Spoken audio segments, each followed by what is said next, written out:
Hello there and welcome friends. This is a beginner's guide with everything you need to know about how to play during the early game as a caster in Elden Ring, most importantly the Astrologer class, with sorceries and arcane spells. So here's how it goes. This guide will be divided in multiple parts. First, let's start with some general tips for your spellcaster character, and right after that, where to get your best early staff and spells. So ideally you want to start with the Astrologer class, which is the most classic mage class of them all as far as the other ones. Now for a Keepsake item, I recommend you go with a golden seed, because you can increase the number of flasks you have, which is very good for the early game. Now the first tip might seem simple, but it's actually pretty important. Whenever you rest at a grace, notice you can choose the flasks option, then allocate flask charges, and change the ratio between your healing flasks and your FP restoring flasks.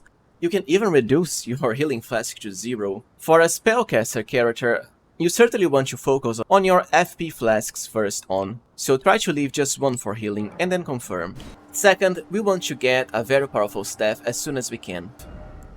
The Meteorite staff. Compared to the normal Astrologer staff, which has B scaling in intelligence, Meteorite staff is very special because it has S scaling, which is the best, so it will do way more damage, and get a lot more bonus to your spell damage the higher your intelligence. I don't believe you can actually upgrade this staff to plus versions, which is fine, you know, because it does let you save all of your smithing stones you find for future staffs. Finding it is pretty easy too. It is somewhat far away from the starting area, but because we have our horse, you can just keep all of the enemies on the way with complete ease. And this great staff just happens to be very close to another very powerful spell, so that's two great items in the same place. So let's get started on how to find the Meteorite staff and also the Rocksling spell. You first have to go all the way north and then enter the swamp area to this bridge here. If you are below the bridge, you can use the surge here with your horse to jump towards it. So just cross the bridge with ease. Besides that, you can just keep following the road. See, notice there's a road that goes here, here, and then a curve here, until you reach this grace here, a Stratham Caelid highway north. So let's go there. It is actually pretty close to the main road here, so don't be afraid to go there. Also, because you have your horse, you don't really have to fight any of the enemies. Here's the grace we just teleported to. And then you have to reach this little area here, marked with the blue arrow. So just keep going ahead from the grace.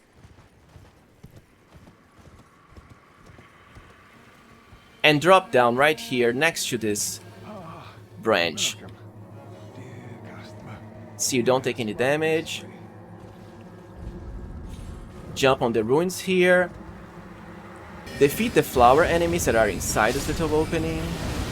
And our powerful staff will be right behind the flowers on a corpse hanging on the window.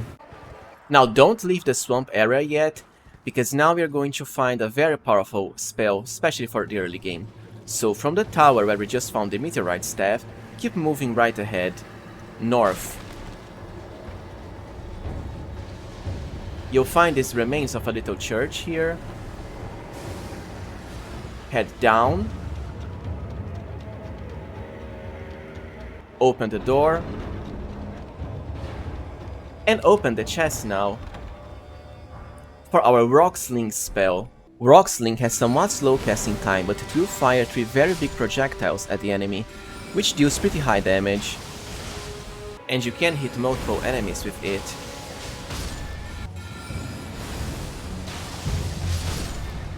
Notice that our Meteorite staff and the Rocksling spell are actually perfect for each other, because the Meteorite staff will enhance the power of your gravity spells, and Rocksling is one of them. And we can do some pretty high damage to bosses.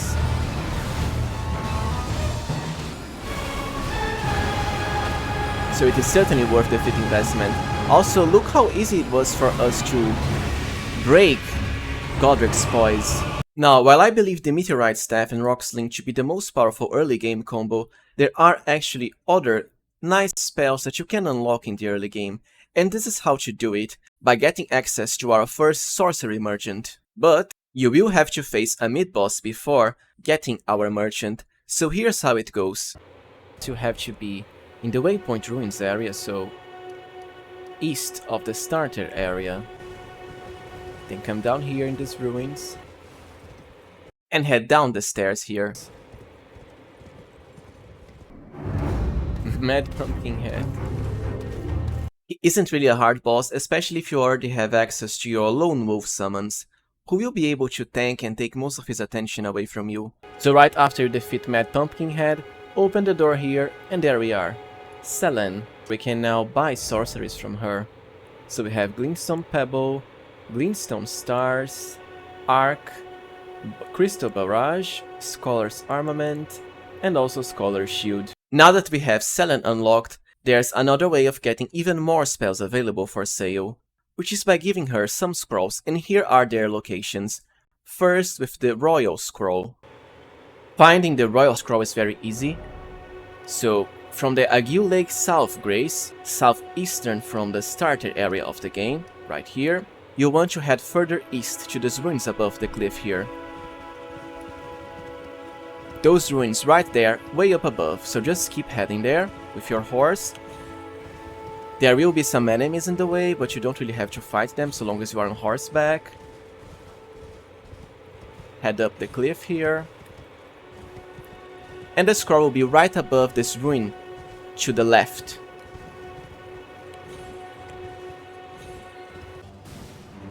Be careful with the magic enemies here. Give the scroll to Selen. Give a scroll, Royal House Scroll. And we can now buy Glintblade Phalanx and also Carrion Slicer. Now let's see how we can get the Academy Scroll for even more spells unlocked. Go to the lake-facing cliffs grace, right here, which is also the first grace right after you defeat Godrick, the boss of Stormveil Castle. Get your horse and then head towards this little graveyard area here. You don't have to bother fighting the enemies, and the Academy Scroll will be right at this corpse here, next to the big crypt. Return to Selen and give her the Academy Scroll. So now you can buy Swift Glintstone Shard and also Great Glintstone Shard. There is another way of reaching Liurnia of the Lakes, however, before actually fighting Godrick. So notice the broken bridge right in this area here, east of the castle. You can actually go down the bridge.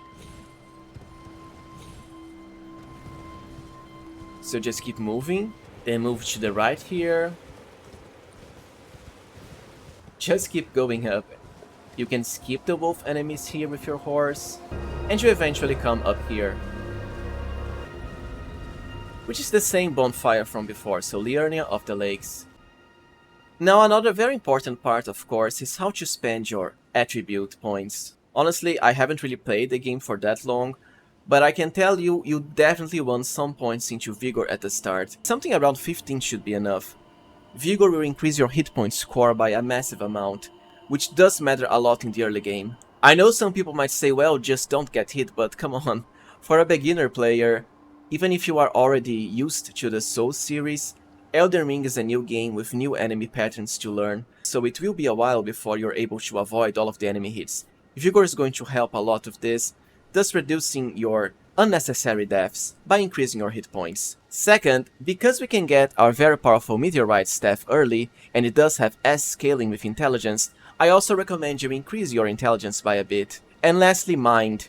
Once again, because we get a very powerful spell, Rock Sling early, it's also in your best interest to increase your Mind score by a bit for some extra FP. Now if you're talking about what order to increase them in, Vigor comes first. The extra layer of hit points it gives you is very efficient. Second, I would increase intelligence to somewhere around 20 or so, and later on start increasing mind. As you get into higher levels, you can find what split works best for you. But honestly, the Meteorite Staff and also the Rock Sling spell will carry you for a very long time. So you are free to experiment with your attribute points as you see fit. Now let's talk about memory slots. By default, you will only have 2 slots, but you can soon gain another one for a third. Memory slots aren't really increased by any of your stats. You actually gain more by having memory stone items. I have one here, which is why I now have 3 memory slots instead of 2. There's many ways of getting them, but the earliest one is at the Round Table Hold, an area that you can access either by resting in one of the Liurnia of the Lake graces, which I have just explained you how to do, to the alternative route to get the Academy Scroll, or by triggering the battle with Margit the Fellwoman and then resting on another grace. You don't actually have to defeat him, just attempt it once at least. So reach round table hold, and then we have to meet a merchant here. Go here, then down, and here we are, the Twin Maiden Husks merchant. So purchase a memory stone to increase your memory slots. Now for some damage comparison, against the big flower here, our Glintstone Pebble with the Meteorite Staff deals 171 damage. If you use it from our normal Astrologer Staff +1, that's 131 damage, so that's a lot more damage we're getting with the Meteorite Staff. Now let's try Rock Sling. So we dealt 381 damage.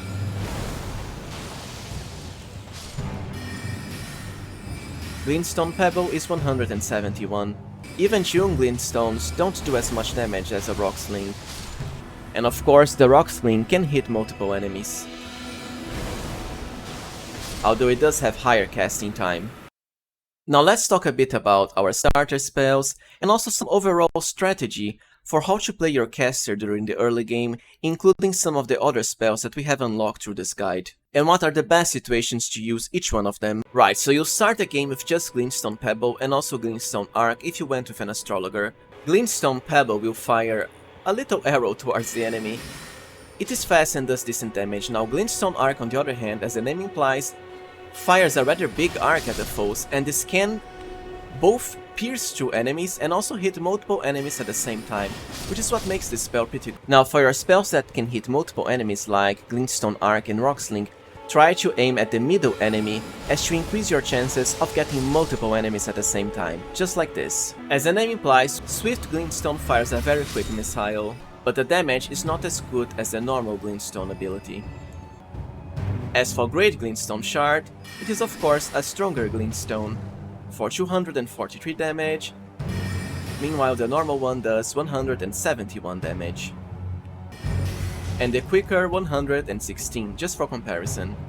Glintstone Phalanx will summon some swords that hover around your character and will then attack the enemy, just like the ball spells from the Dark Souls series. I suppose it can be good for PvP, but against normal enemies I wouldn't really bother using it because you will have to request right after. Also, your Phalanx swords will actually last when you rest, but they will disappear if you get them to hit a wall or an obstacle. Something you can do to maximize Phalanx use is cast it before facing an enemy, of course, so we can both cast a spell and also fire our Phalanx at the same time. Glintstone Stars, on the other hand, will fire a quick barrage of stars, but honestly I find it pretty disappointing because it's somewhat slow. I'd much rather just go for the normal or later on Rock Sling. For situations where you are in close range, Carrion Slicer can be pretty good too, because of how fast you can attack the enemies with it, and it will hit multiple enemies. And the damage is pretty good, so it can be great for bosses or other enemies where you have to attack in quick succession.